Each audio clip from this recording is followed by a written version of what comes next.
Hey guys, and thanks for coming back to the Alaska Life 907 channel. Since we had a record snowfall in late 2022, we've been pretty busy trying to figure out how to get rid of it. I haven't had much time to get many videos put together because of my random work schedule. Some days we start at 5 p.m., others are 10 p.m. We pretty much just keep going until it's all done. Sometimes all done never happens because the snow just keeps coming. I would like to take a second and thank all of our current and new subscribers for your patience as we struggle through this busier than normal snow season. Miss Alaska Life has been incredibly helpful with running this channel and creating a new one on Facebook. It seems like the YouTube algorithm is broken, so if you could do us a huge favor and give us a comment, it would be greatly appreciated. A simple emoji or just let us know what state you're from would be great, and we'll be sure to respond to everyone. In today's video, we're getting ready for our night of removing snow from our two main job sites around the Anchorage area. Sometimes we have to clean up our own area just so we can get out to clean up the others. We normally work in large crews of several plow trucks, loaders, side dumps, and end dumps. Oh, let's not forget about the grader operator. He's incredibly important for scraping the hard-packed ice down to the pavement. We have two main contracts that get attention every snowfall. One is a large hospital area, and the other is a large shipping container yard at our Anchorage port. The port is where all of our goods come in by boat or barge. The hospital is where we go and we make mistakes like this. Don't worry, everything was fine, even though it looks pretty bad and nobody was injured. Surprisingly, that truck ran like normal and still does after we got it back onto its wheels. The reason behind this peculiar situation was the material was incredibly wet and slushy. That made for the perfect mistake when it was frozen solid to the bed coming across town. It's normal for Alaskan temperatures to vary 10 to 20 degrees from one side of town to the other. Tonight, we're not going to flip anything over on its side, and I invite you to come along and see a little bit of what we do each night. Both of our contracts are incredibly important, either for the walking pedestrian or easy access for goods coming off the boat. These contracts are both a half-inch call-out, unlike many other snow haul contractors in the area. Here in Alaska, we have different snow haul removal options and operations. Many lawn and landscaping services switch to snow removal during the winter months. This helps crews stay busy and employed. When the roads get too crowded, we have the state and city snow haul. The state works on clearing main roads, shoulders, and sidewalks at night. The city focuses on inner city side streets during the day. Not uncommon for drivers to work both of these accounts because there's some time in between for breaks. If you should ever be interested in getting involved with snow removal, please remember it's not a race. Consistency is more important than speed. It doesn't matter if you're driving a dump truck or running a loader. If something breaks down or an accident happens, everything is put on pause until it's figured out. It's not easy managing these large contracts, and even smaller ones have plenty of challenges. All of our snow dumps tend to fill up quickly and become crowded with very little room to move around. Let's not forget the cost of dumping snow has increased with inflation and rising fuel costs. A mismanaged snow dump or snow removal crew can cost the owners millions. That's right, I said millions. Some of our larger snow dump sites can store up to $3 or $5 million worth of snow. But they have to manage it right in order to achieve those higher profits. As of last month, our crew alone has over $500,000 in snow dump tickets, and winter's not even over yet. Right now, the most efficient way of moving snow is with a side dump. Some of these trucks can hold over 2 or 3 times the amount of a typical dump truck. When dumps are almost full, they won't accept side dumps anymore. Side dumps require more room to move around and tend to get stuck making tight turns on soft snow. So what happens when the dumps get full? We try to find another one quickly and always try to have an emergency location available for those unexpected closures. It's not like we can just find an empty field or parking lot to dump snow. Many years ago, we could dump snow directly into the inlet, but too much garbage was getting into the water. Our port contract also changed, making us drive all the way across town to a different location. This not only costs a lot more money, it also adds a bunch of extra time to do the same job as before. When you start to add extra time and cost to any large job, it tends to stress out the crew. This company rotates through a bunch of employees, including myself, depending on what's needed for each day. Sometimes we don't need extra plow trucks or dump truck drivers, so that gives people some needed rest for the next storm. When we arrive at the snow dump for the first time, we might be asked to change direction. With a side dump, this requires us to switch our pins so we can dump on the other side. This process doesn't take long, but really makes my fingers hurt from the cold metal. There's 4 pins to change, and we're set up for the next trip. At the end of this shift, it's supposed to get down to 7 degrees Fahrenheit, and that normally means clear skies, which means no snow and a day off.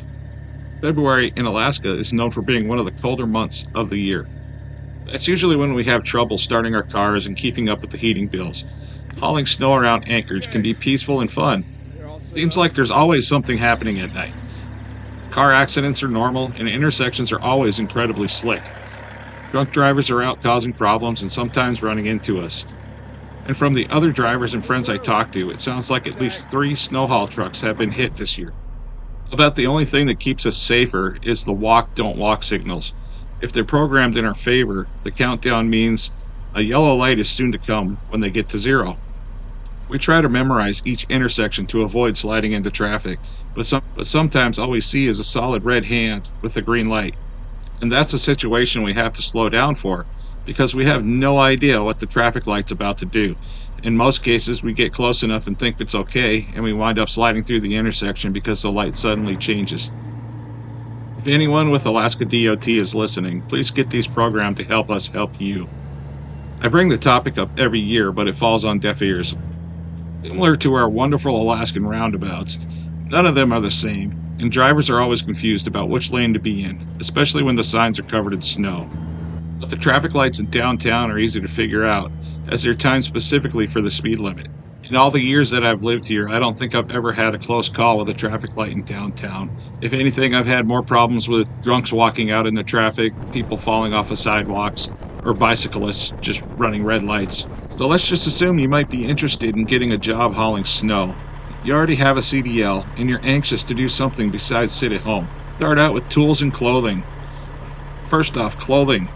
Always important, especially if you have an accident or an unwanted breakdown. And trust me, those situations do happen at times you would least expect. I spent a few weeks of winter working in a truck that had very little heat, and the heat it did have was directed straight at the windshield. It sucked, and my clothing kept me working. I wear heavy insulated boots. Baffins, Sorels, and bunny boots work just fine. These are multi-purpose boots that keep your feet warm and also have softer soles, making it easier to walk on snow and ice. Kind of a win-win. The downside of these boots is they're going to take some getting used to, especially when operating the pedals of the truck. These boots are rather clunky, and they're going to take some getting used to. But trust me, your feet will totally thank you for being warm later. The next item of clothing is bibs and snow pants. I prefer Carhartt or Polar King insulated bibs with zippers on the legs and multiple pockets. If your heater should decide to fail, you can at least keep working or make it home somewhat comfortably. The next item is a good quality hoodie or some sort of hooded coat. The hood, if worn correctly, will help protect you from falling ice or snow, and wind in some particular situations. And trust me, it's miserable when a chunk of snow or ice falls down the back of your neck. I shouldn't have to mention a decent pair of gloves and a hat, but I will just in case. The gloves that work best tend to have an insulated rubberized coating. This will help keep those feelers dry and protected from the wind. My fingers get cold lightning fast, so a good pair of gloves is key. Sure, you might look like a homeless man, but even that homeless guy knows how to stay warmer than the average idiot trying to look cool.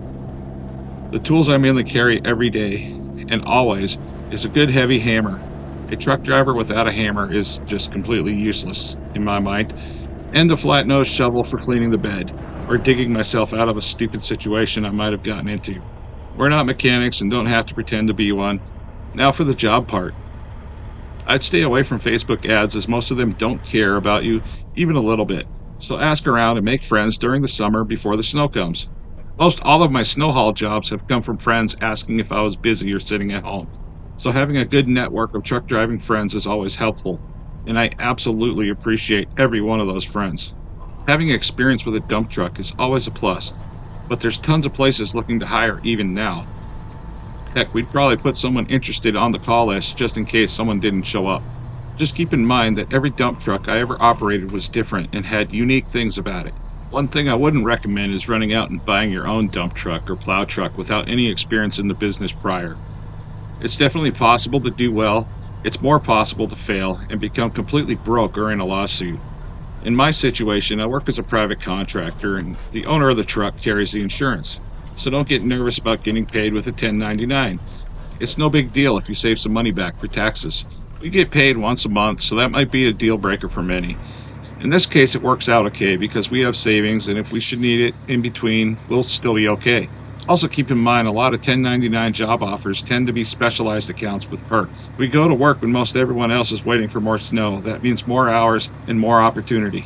The only issues we have is when snow removal crews are conflicting, like sidewalk, city, or state crews are working in our areas. We have to watch out for everyone, even if they're our competition. Quite often, our competition ends up being our best friends, or the ones that rescue us when we break down. The best part about being a driver in Alaska is the other drivers I've met over the years. Many of those drivers have passed away for one reason or another. Some of them even moved away. Some are struggling with their own battles right now, and we pray for them every day. As I go on with my journey, I'm getting to know more drivers and made some interesting friends along the way. Let's just be thankful for the life we have and make ourselves useful by helping others.